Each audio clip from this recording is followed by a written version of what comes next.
Welcome to the weekly news around Bali and Asia. My name is Bruce Pullman, and I'm going to be talking about the news every week. These are short newscasts about topics of interest to those of us that live or visit Bali or Asia. I'll be covering all of Asia and maybe a little bit in Melanesia, another of my interest. And I'm an anthropologist. This newscast is coming to you from the Peripatetic Anthropologist YouTube channel. Good evening. Welcome to the weekly news around Bali and Asia. This is the news for the week of April 23rd, 2020. And let's start with the coronavirus, COVID-19, in Indonesia. And this week our numbers are 7,775 confirmed cases, 647 deaths. And the last newscast, which was not a week ago, which was almost 2 weeks ago. I've been a little behind on things.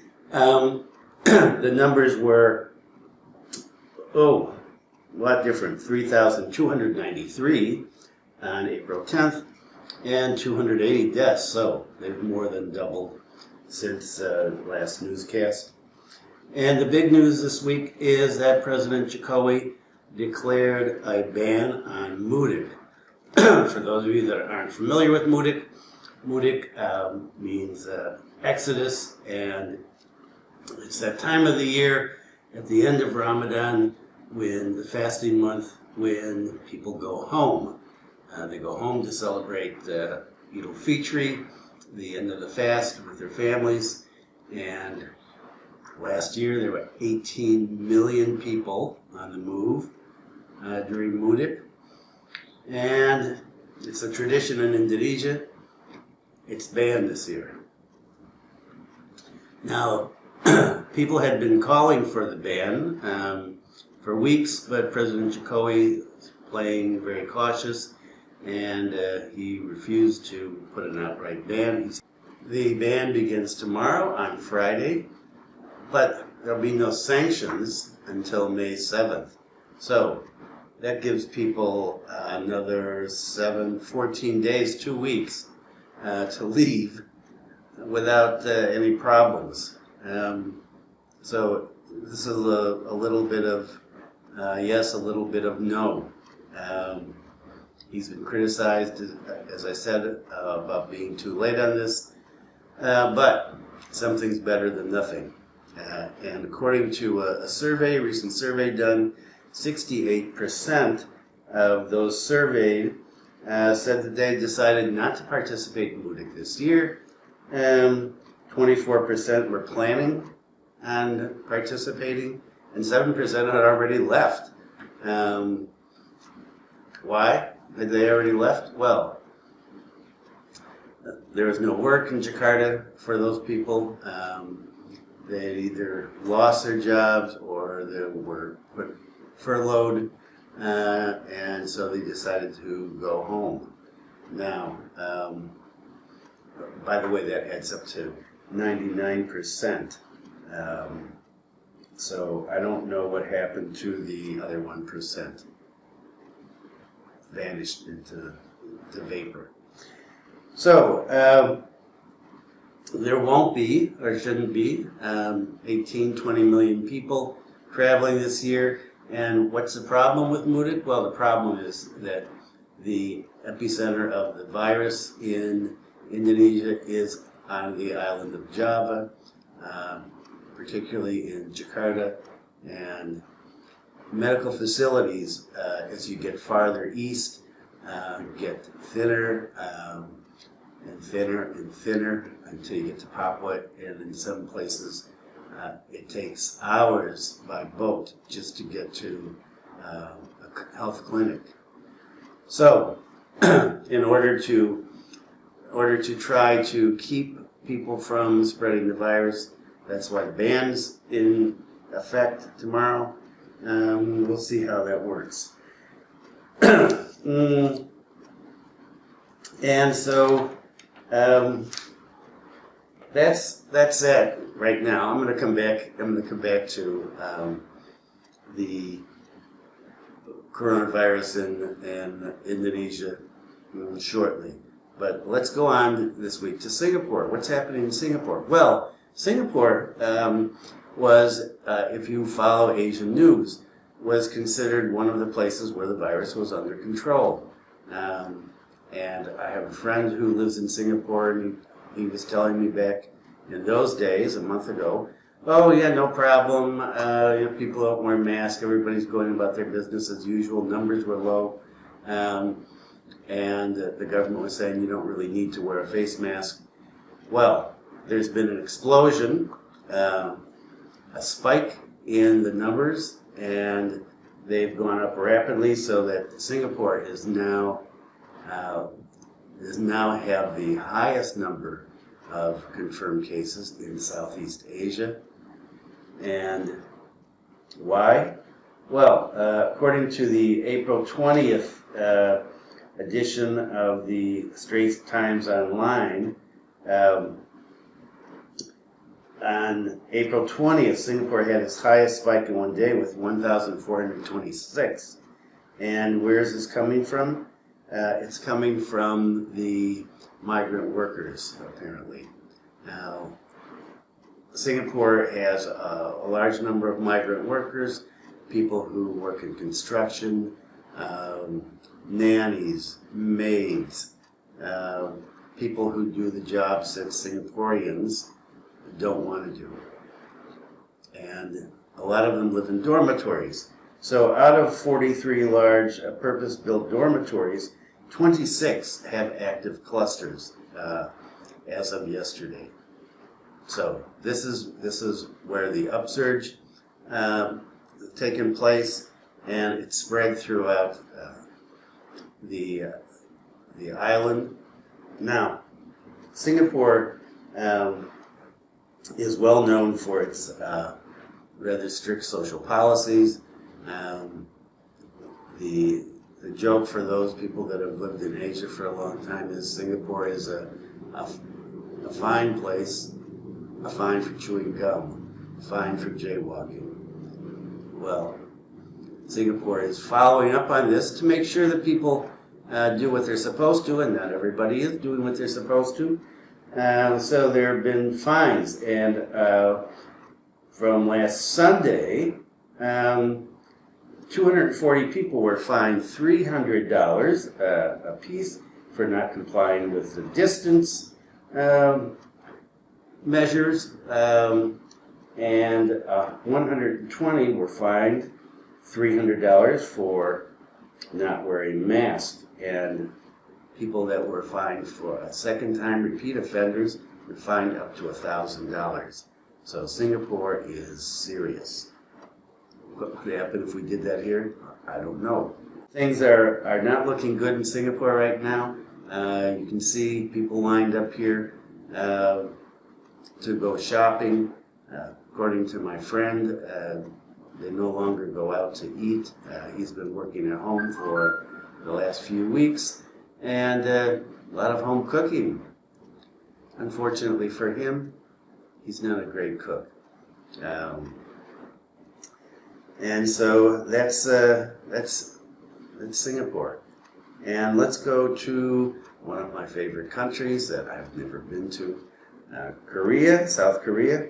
And South Korea has, as of today, 10,702 cases. And remember, at one point, South Korea was number 2 in the world in number of cases, right behind China. Now they're way down. Below that, the United States, of course, Make America Great Again is number 1 by far. So, social distancing has been working. The government policies on social distancing, wearing masks, schools have been closed and are online, and I'll talk about that in just a minute.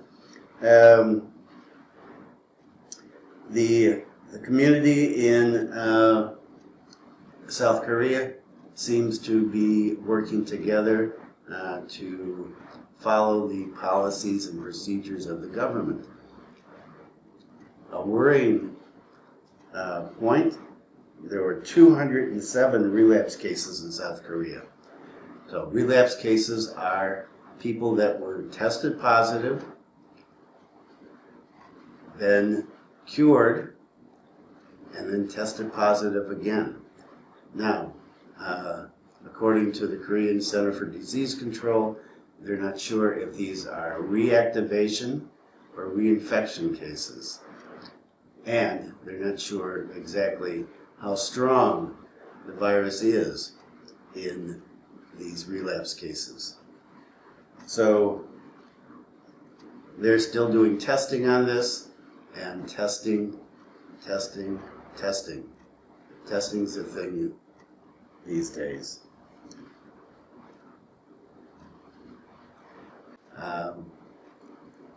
Early results indicate that the virus is not as strong and is probably not transmissible.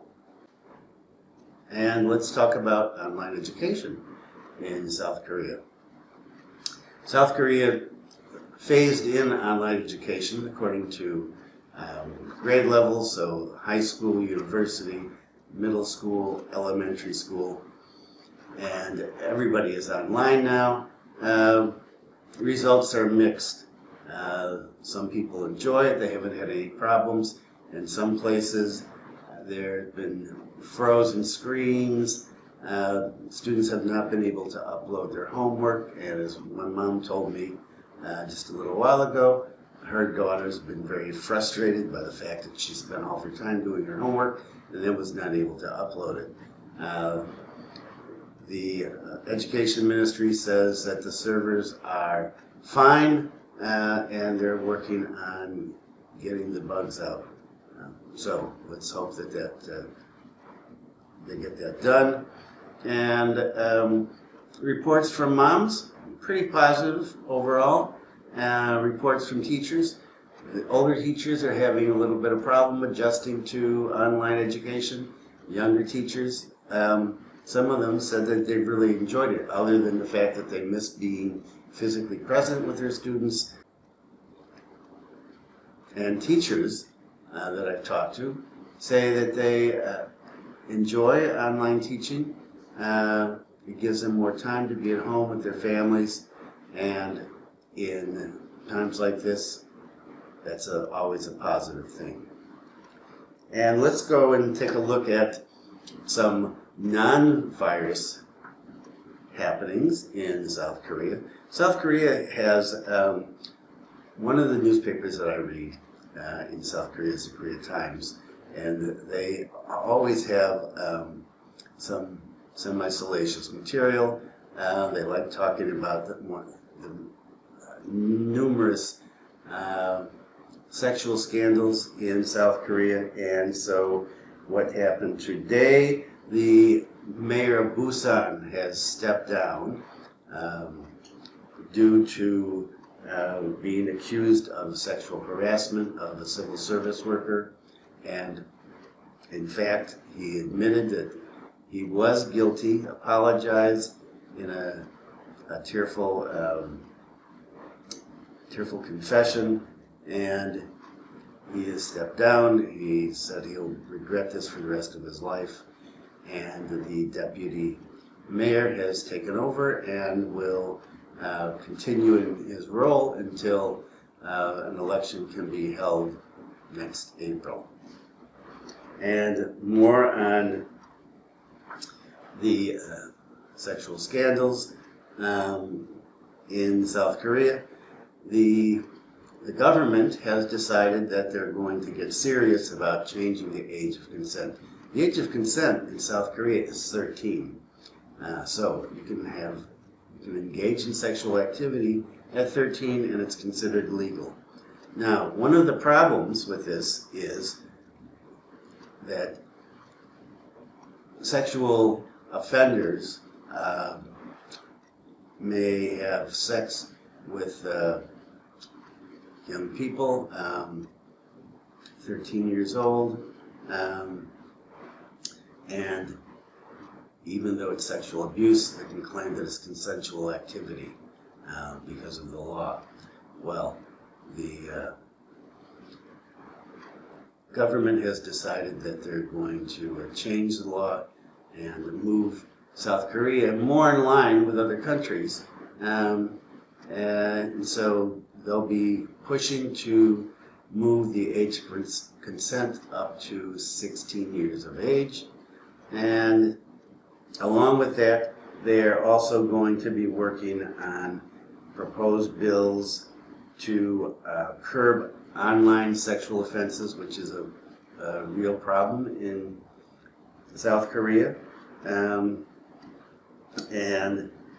this is included guys blackmailing their girlfriends that they put online, sexually explicit videos, cyber harassment, sexual harassment of pop stars, K-pop stars, K-drama stars, sometimes resulting in their suicides. So online sexual harassment is a real issue in South Korea, not only in South Korea, in other places as well. South Korea is getting serious about this, under pressure from the population who is tired of the exploitation of women online. So good news for South Korea. And back to some Indonesian COVID-19 news. In Bali, in this case, yesterday the Immigration Department decided to take the initiative after many complaints and many viral videos of foreigners not following the rules, procedures, policies that the government has set out here, both the regional government and local governments. The beaches have been closed down, as I mentioned in a video yesterday, and all the tourist centers. But some foreigners continue to wander around Bali without masks. They sneak onto the beaches to go surfing, and they're proud of it. The government's finally decided to take a stand on this, as this is creating some tensions between locals and foreigners. And immigration has put out these 3 notifications, bulletins to foreigners, letting them know that if they don't follow the rules and regulations, they will be apprehended, detained, and deported. Now, after that came out, just a little while ago, there were still foreigners online in social media saying, hey, look, I think the law is stupid and I'm going to do what I want to. It doesn't apply to me. I'm not an Indonesian citizen and I want to go surfing. I want to go hang out on the beach. I want to have a party.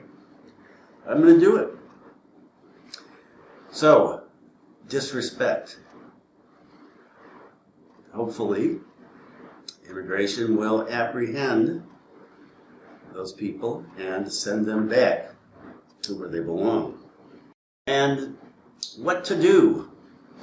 Another what to do. And well, my what's to do always have to do with online classes. And so what to do this week? You're at home. You're bored. You've Netflixed out. You're tired of looking out the window. Tired of sitting in your garden. Well, Harvard is offering 67 free online classes, and you can see a link below to their website. And classes include programming, medicine, social sciences, computer sciences, art and design, business, and many other subjects. And take a look at the link. The classes run from 1 week to 15 weeks. They are free.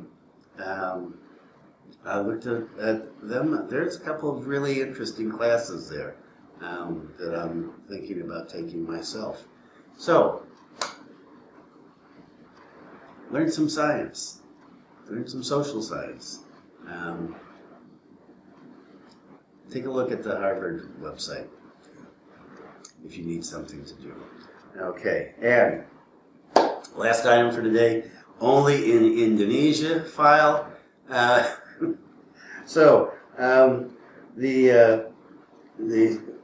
Sragen Regency, the head of the Sragen Regency decided that she was tired of people coming in, leaving Jakarta and other cities that are locking down.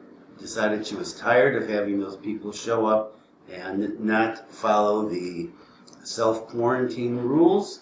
And so she decided to do something about it. So she ordered local officials to repurpose abandoned buildings, that are allegedly haunted, and put the offenders, the people that would not self-quarantine, put them in the haunted houses for their 14-day quarantine.